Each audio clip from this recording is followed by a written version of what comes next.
Welcome to Season 3 of the Knack for Business podcast. Over 350 episodes strong, we're here to ignite your entrepreneurial spirit with fresh insights, networking gems, and creative strategies that elevate your game. So, from the audience perspective, how do you make your business unforgettable in a sea of competition? How do you make your business unforgettable in a sea of competition? We sit down with Alissa Bickar, founder of the Consultress, to uncover the secret behind transforming business development through the power of authentic storytelling. If you're struggling to break through the noise and make your brand truly memorable, you won't want to miss this conversation. Learn how personal stories not only captivate clients, but also build lasting trust and loyalty. Let's talk a bit more about Alissa. She's a seasoned business consultant with over 20 years of experience in entrepreneurship, finance, and coaching. She partners with professionals and producers to build and grow their book of business through innovative strategies and personalized support. By combining practical business development initiatives with a whole person approach, Alissa empowers her clients to rise above the noise of competition in the marketplace by amplifying their unique strengths to achieve their next level goals and aspirations. Alissa, welcome. It's good to have you here today. Do you have a favorite quote or saying you want to share with us? You are the average of the 5 people you hang out with. And I love that I'm constantly in evolution and upgrading that. So I'm really appreciative to be here with you today. I will echo that I probably will break out in song and dance while we're talking. If that's all right with you, let them roll. One of us at this end of the spectrum breaks out in song and dance. We've lost the show. There's no control left on our end. Do you have a business tagline? I love to help people integrate the being in business with what they do. So you don't just become that trite. My tagline is integrating business and personal so you can be more of who you're meant to be.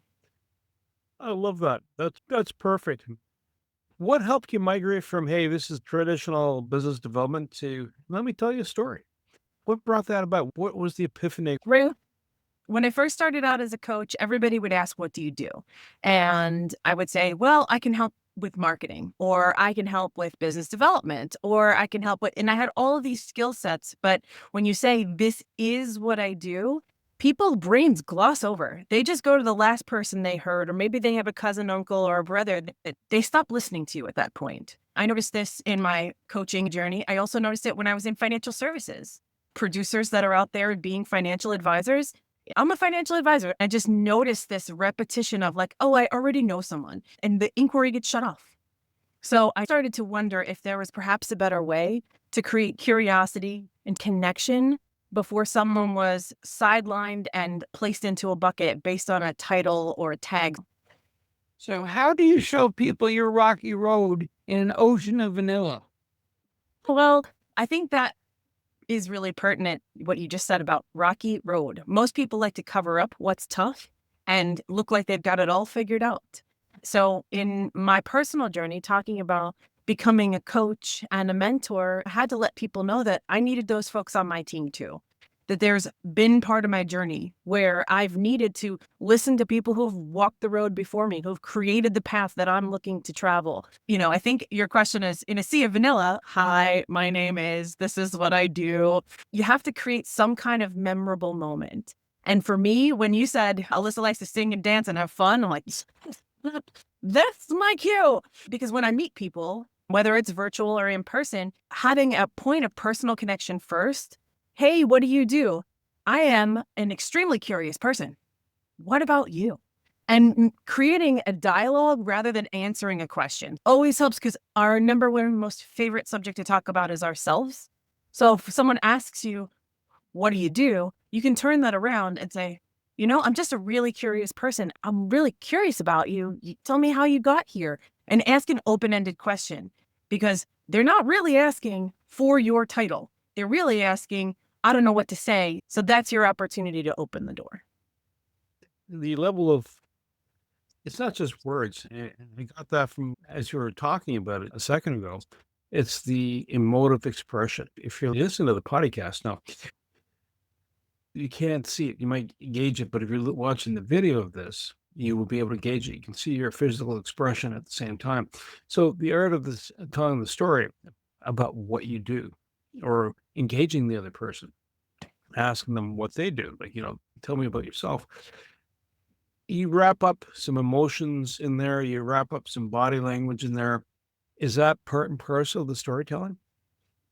What I really find people are wanting when they want to differentiate is they want to be the smartest, or they want to be the one that stands out the most. Traditional industrial age thinking has us behaving like a question response, question response. It's an opportunity to disrupt a pattern. If it doesn't get disrupted, things will continue on as assumed. And so that's the opportunity. If we're not continuing on as assumed, that's the opportunity for connection. Yes, storytelling is in there. What you're looking to do is create a point of connection, a point of symmetry, a point of alignment to see if there's reason to take this conversation to the next sentence, to the next level. When I'm talking about what I do, it depends on what room I'm in. Having a suite of things that you'll say. For example, one of my interrupters is, "Hi, what do you do?" Depends on what day you catch me. Is today Cape Day? And, that was like, "Well, what do you mean?" I'm like, "Well, the Consultress, it comes with about, because it's part graceful and part grit. It is tactical as well as emotional and interpersonal."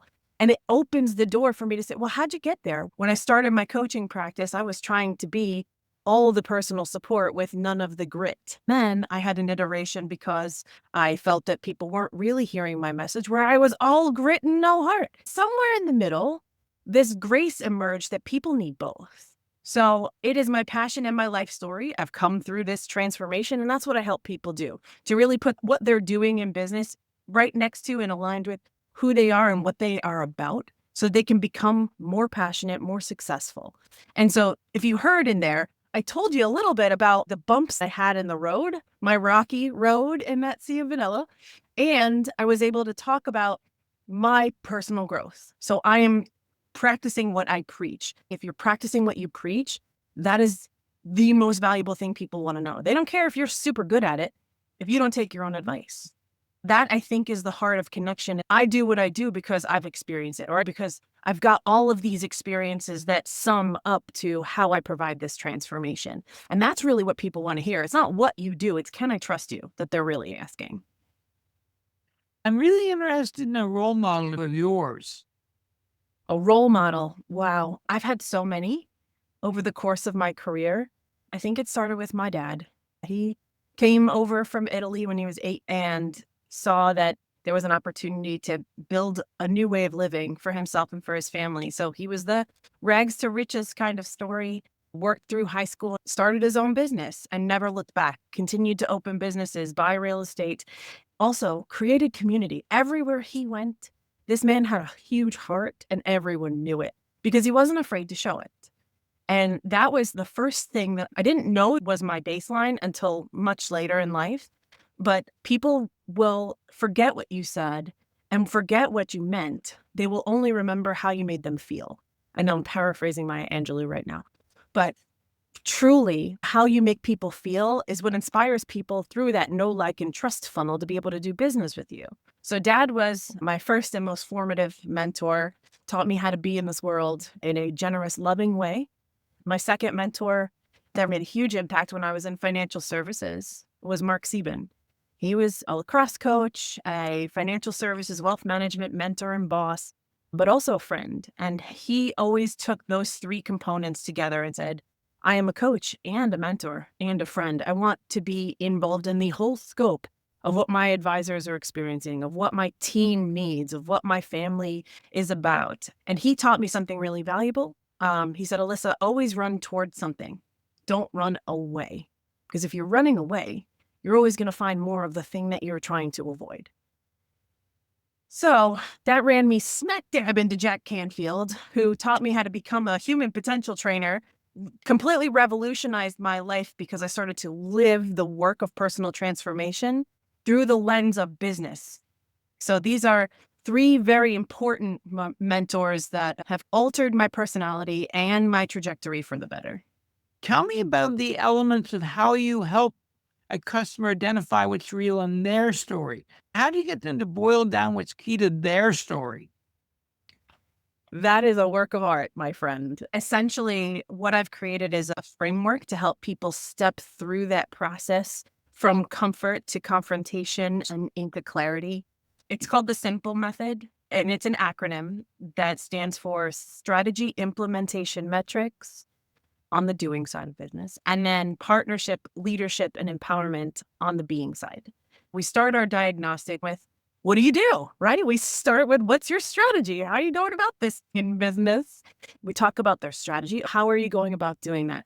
Tell me who you're helping, how you're serving, and what are your deliverables? How are you implementing?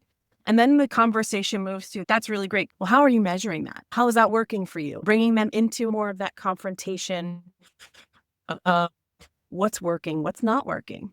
Who do I have on my team, or maybe who do I need on my team? And that's where we start to tip over from metrics into partnerships, because we are the average of the 5 people we spend the most time with. Who do you need? Because business is not a solo mission. You can be a solopreneur, but if you don't have customers to serve and people to help you implement and accelerate, you just have a hobby.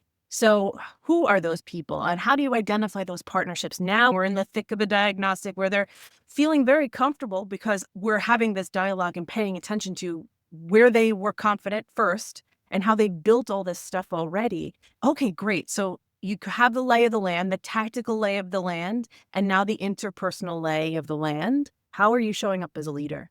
What is it that's important to you that gets expressed through your business to these people through these implementations, and get down to the heart of why they're there? How are they growing? How is this business informing their life? And we start to hit some of the not so comfortable parts of growth. That's looking at maybe what's not serving anymore, the identity that might need to shift now. And so we've told ourselves a story. I'm a financial advisor. I've been in business forever. I know stocks like the back of my hand. And you get to have this experience of yourself that says, well, what if I were to be 5% better in my leadership? What would that look like? And so this is where the inquiry really starts to hit the ground for folks is, wait, this business says something about me. What do I want it to say? And so we get into those partnerships, and how you show up as a leader really empowers not only you as an individual, but your clients, your communities, your family at large. Who gets to be empowered? What are all those ripples? And so now we're really only at the start point. We've gone through the first round through the diagnostic, and now they're thinking, what really matters to the people that I empower? So is it the fact that I've been in business for 14 years, or is it the fact that I funded my kids' college education through that rental property that I bought? Is that really meaningful to the people that I serve? So this is where we are in that creative zone of what's emerging is important. Where are their true passions? Where are their true victories in their career story?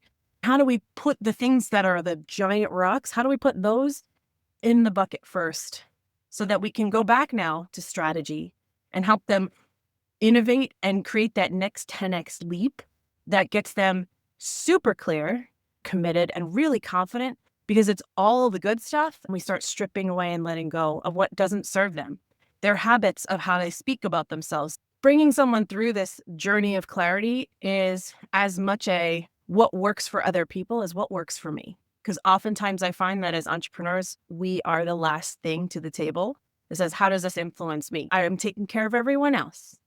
But if the reason why you're taking care of everyone else is because you matter and because you want to make an impact, that gets to be at the forefront. By the way, that's the thing that brings your business to that next level of evolution, because you have a very clear guideline now. What is noise and what is meaningful? So now you can drive your story from this place of meaning and purpose versus habit and marketplace commoditization. It's what everybody else says. All the financial advisors, they say this thing. All the real estate investors, they say this thing. Not you, though. Because if you talk about you and you're willing to talk about your rocky road in that sea of vanilla, then you are more magnetized for people to say, oh, I know you and I don't even know you. Let's learn more together. Does that answer your question? Because I know I went real deep down the trail here. But it was a very entertaining trail. Tell me about obstacles that business owners face subconsciously before They learn what it is you help them. Okay. So the obstacles they think they're having are thwarted growth. I'm not growing as fast as I want. I feel like I don't have the bandwidth. I need to hire more people. My marketing needs to be clarified. I'm not getting as many leads as I wish. That's the problem they think they're having. And quite frankly, it is the problem in the logistical doing side of the business. Those are the manifestations of the lack of clarity we're talking about. It is the opportunity, the flag that points in that says you have something more to discover here. And maybe it is your marketing, maybe it is your lead gen, maybe it is your systems, or that you need to hire more people. And it's pointing to something where what got you here will keep you here if you're not careful. The simple methodology becomes a wash, rinse, repeat upward spiral of reflection and implementation. Reflection without implementation is just wishing. Bringing people into that sense of what really is the obstacle? What is the problem here? I'm hitting my head against this wall over and over again, and I feel like I'm not making any progress. What did Einstein say? You can't solve problems from the same level of thinking that created them. We are creating a new inquiry to look at these problems from a different vantage point, from a different perspective. And what I find that obstacle actually, truly, really is their identity. We believe ourselves to be entrepreneurs, owner-operators, salespeople, and business development professionals. It's all part of our identity set.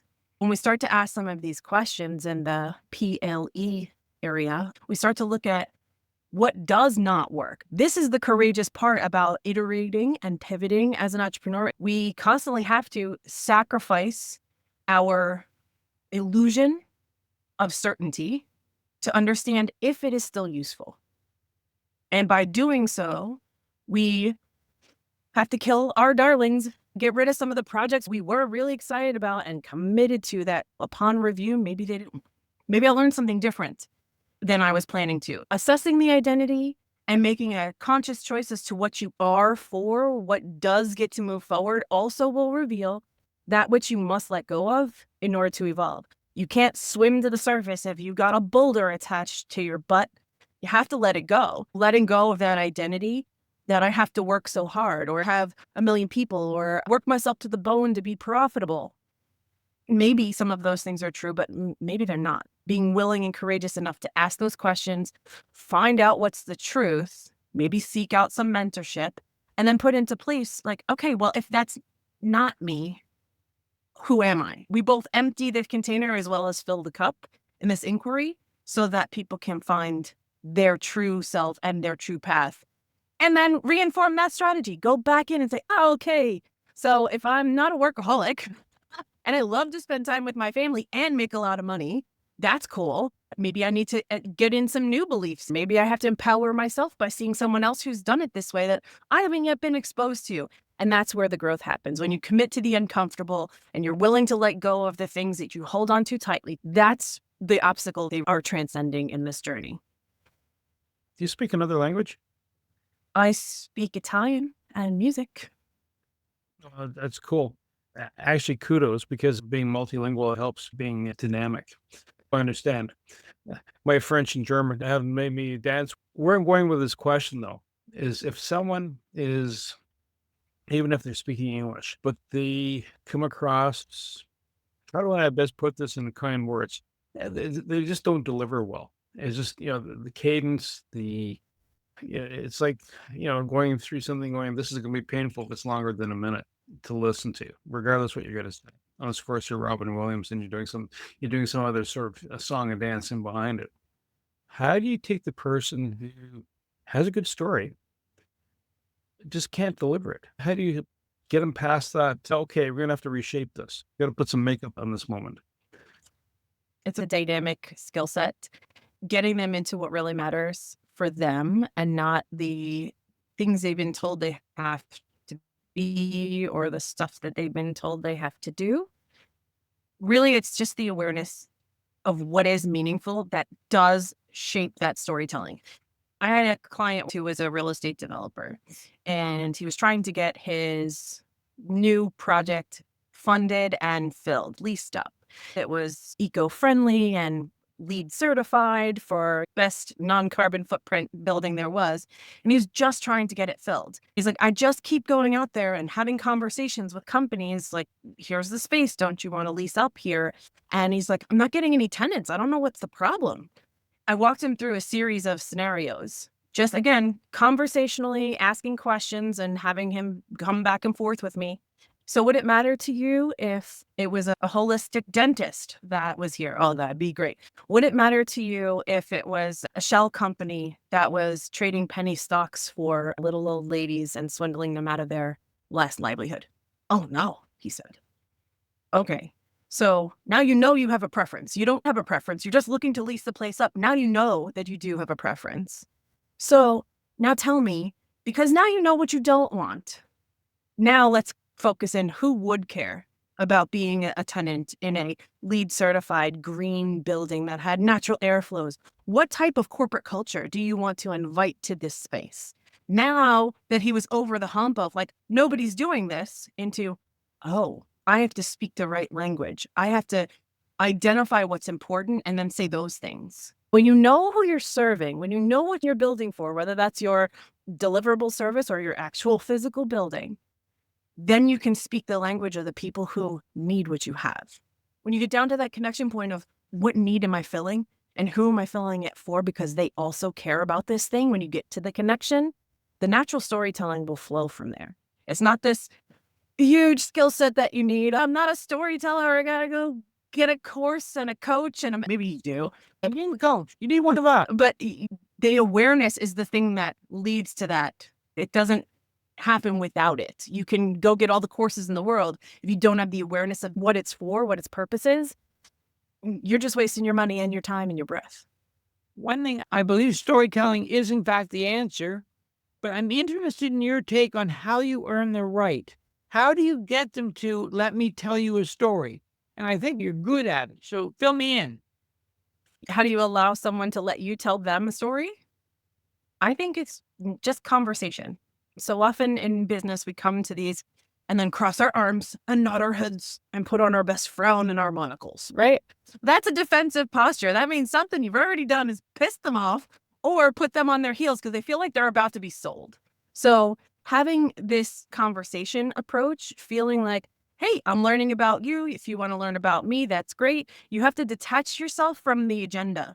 You really have to get yourself to a place where you're not attached to the outcome, because people can feel it, whether or not like you're meaning to convey that you're looking for clients. If you feel like, if you enter the situation as if, okay, I'm going to do my best, I'm going to tell my stories, and then they're going to hire me, you've already set yourself up for failure because of the approach. So now I'm meeting someone new, I'm going to have a conversation, and if there's synergy, then we'll take the next step. If you can approach your storytelling and your communications in conversation with people from that place, the sales process will take care of itself effortlessly.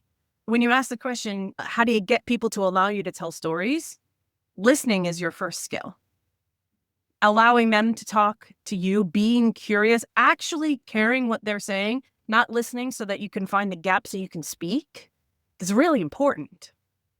Tell me 3 other ways to absolutely kill a conversation.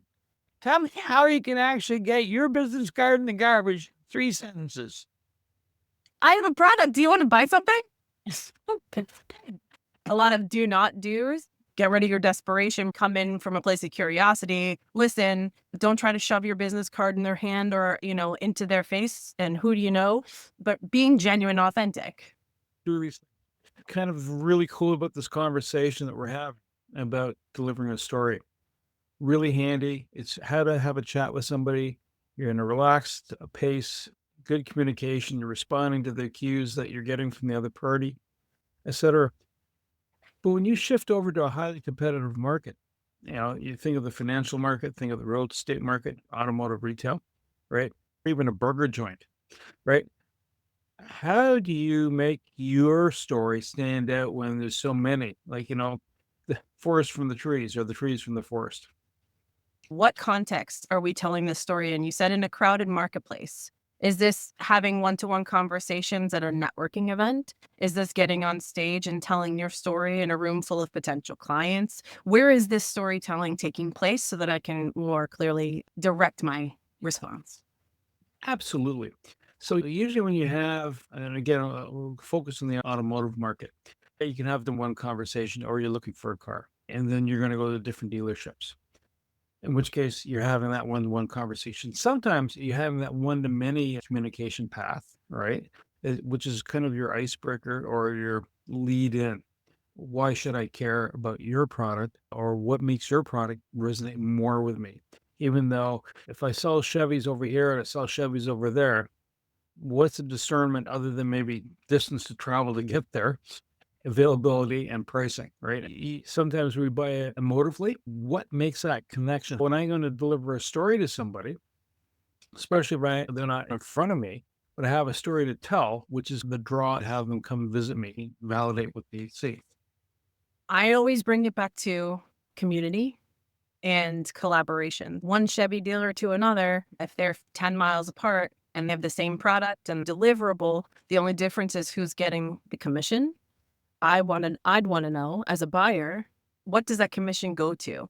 Is the owner a crotchety old man who sits on his pile of money like Scrooge McDuck? Or is the owner somebody who sponsors the Little League, who shows up at community events and ribbon cuttings? With the absence of true heart and personality and purpose, everything's a commodity. Your financial plan is a commodity. Your real estate investment portfolio becomes a commodity unless you know why you're doing it. So the storytelling around, we sell cars, anybody can sell cars, but we sell cars because it provides us a way to be able to ingratiate ourselves and invest in and uplift our community, where we support the children or the local business initiatives. We want to make sure mom and pop stores get what they need. Do you think those mom and pop stores might be telling people you should go to Macy's car dealership instead of Robert's car dealership because they matter to us? Like that community spirit and the who you're investing in, money and revenue is just a flow. So if you understand what that flow is going towards, you're now outside of the commoditization of the marketplace. Now you have meaning and purpose. I find hugely important is we've had people come on and they tell us how they're brilliant brand developers and you should listen to them, and they have lousy brands. I want to hear about the Consultress. Whether it started accidentally and you haven't, whether you were doodling, you built a brand. You just own me right from the app. Tell me a story. I already told you this story, Wayne. I remember you asking me this question, and that's why I talked about my bumps in the road, in my rocky road. I had this kumbaya personal transformation brand that I was going to help you manage your inner compass 2-6. The people that I was attracting wanted me to save them. I was like, oh, I want to do transformation, but I want to empower people. I don't want to rescue people. So maybe we changed the brand. So I moved all the way to the other side, the other goalpost, and then it was kick ass and business. No fluff, no muss. And then I got a bunch of people who just wanted me to beat them over the head with mallet. Change me, I'm ready. And I'm like, oh my God, is my whole business one side or the other? Is there no one in the middle? I want to kick a field goal. I don't want to bang my head against the posts. So what I realized was these were the two essences that my business encapsulated. It wasn't either one of them by themselves. So the Consultress was born out of that love and heart for people that need that hug and need that support. And also people who are needing the tactical advantages and the here, do this, and knock that other stuff off. So I recognize both of these patterns because I was both of these types of people in one person. I realized that people needed transformation through the grand pursuit of business because we're out here providing value, but sometimes they needed a hug or a kick in the butt, and I could deliver both. So the Consultress as a brand was born because people needed a reason to go, what is that? Tell me more about that. And now I have people just on a name asking, do I really want my husband to hire you? So there's this mystique that comes along with it, but it's based in fun and impish exploration. You can't have transformation if you're not willing to go deep and go to the meaning, but also have fun. It captures fun, seriousness, compassion, as well as tactical prowess. So that's what the Consultress is built of. Wow, I'm just picturing the two ends of the spectrum, either hugs or smacks. You found middle ground, which is really nice. To do that, how do you get a person to realize that your storytelling, their story, their connections are actually having a yield? What do you look for in that? What do you measure? Whether you call it KPIs or just gut feel, what are you looking for?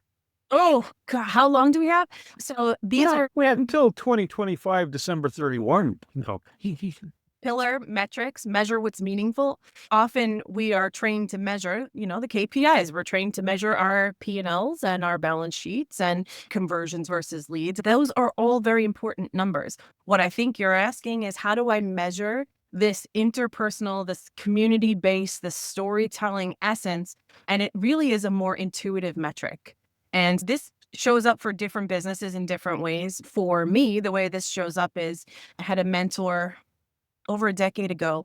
She gave me what's called a networking scorecard, a way to deposit into all of these relationships and make it a game. That really spoke to me because it pulled on that fun pillar of what I'm about. As long as I'm thinking of people and sending goodwill out there, I'm creating the momentum for people to invest back in me. So it is not a quid pro quo metric. It's not, I invested in 100 people and then I got X amount of deals. It really is more about measuring my momentum against myself from last week.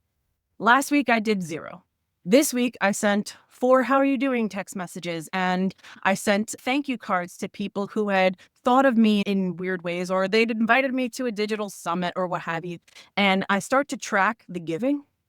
The more I give, the more I feel like I want to give, and the more I can quantify that I am in motion. That networking scorecard for me changed the game. It allowed me to see investing in my network not as a numbers game of how I have to get to 300 people, but a call and a 30-minute how are you session when someone's going through something rough is got a different weight and point value than sending that text message. So it gave me a way to quantify things with different weight. How do people measure their interpersonal in their community? Well, you can see yourself making decisions better. This is another metric I call the decision matrix, where I help people take this very important thing that they're looking to make a decision and take some action on. And I help them quantify the worst case scenario and how likely that scenario is to come through. And also the best case scenario and how committed to that outcome they are, so that they can take it out of the abstract and assign number values to these things, and then have a fear factor versus a possibility quotient to be able to say, oh, my fear is way heavier than I thought, and the possibility is lower than that. So it gives them a tangible way to quantify unquantifiable feelings. So there's a lot of ways to go about measuring what's meaningful. These are just a couple of examples: the networking scorecard and the decision matrix. Alissa, you have a podcast. Tell us a story. Most of what we're up to in today's day and age is based on the industrial age hustle and grind mentality.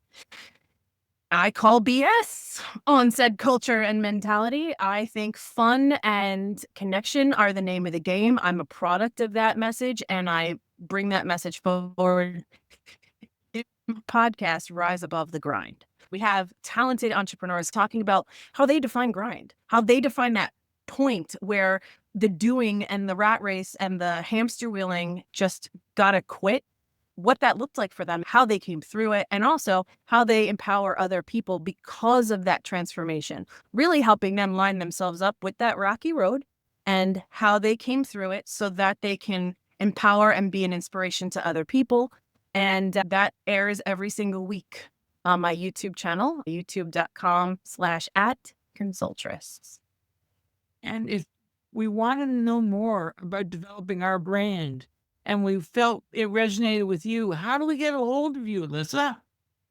Oh man, LinkedIn is the best place to find me. Send me a direct message and a connection request. I'm happy to have a conversation and provide free clarity calls for anybody looking to take this work to the next level. It's a complimentary consultation that I have with people just to workshop, where are you today in this 6 pillars of simple, and how can we simplify your approach? So LinkedIn, just send me a DM, look up the Consultress. I want to say thank you, Alissa. I really appreciate this conversation and getting that authentic story out, which is really important. And Wayne Pratt, your time and you, the Knack for Business listeners. At the end of the day, this story is for you. Alissa started this journey of realizing that facts and figures just don't build loyalty. Her business has transformed itself. She now shares those experiences with you. If you want to transform your business and share your story and turn it into a client magnet, reach out to Alissa. She'll take you to the next step.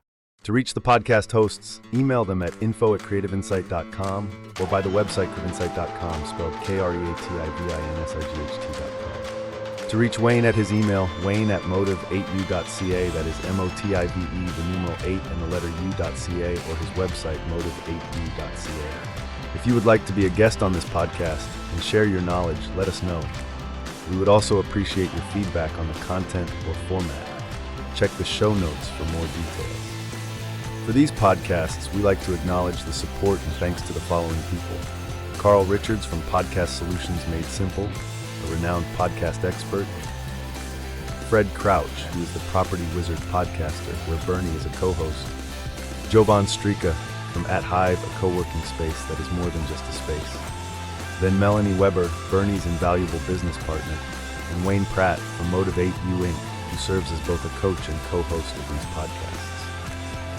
Disclaimer: please note that the Knack for Business podcast episodes are meant solely for educational and general informational purposes. The information and opinions contained within are not intended to be professional advice on any subject matter.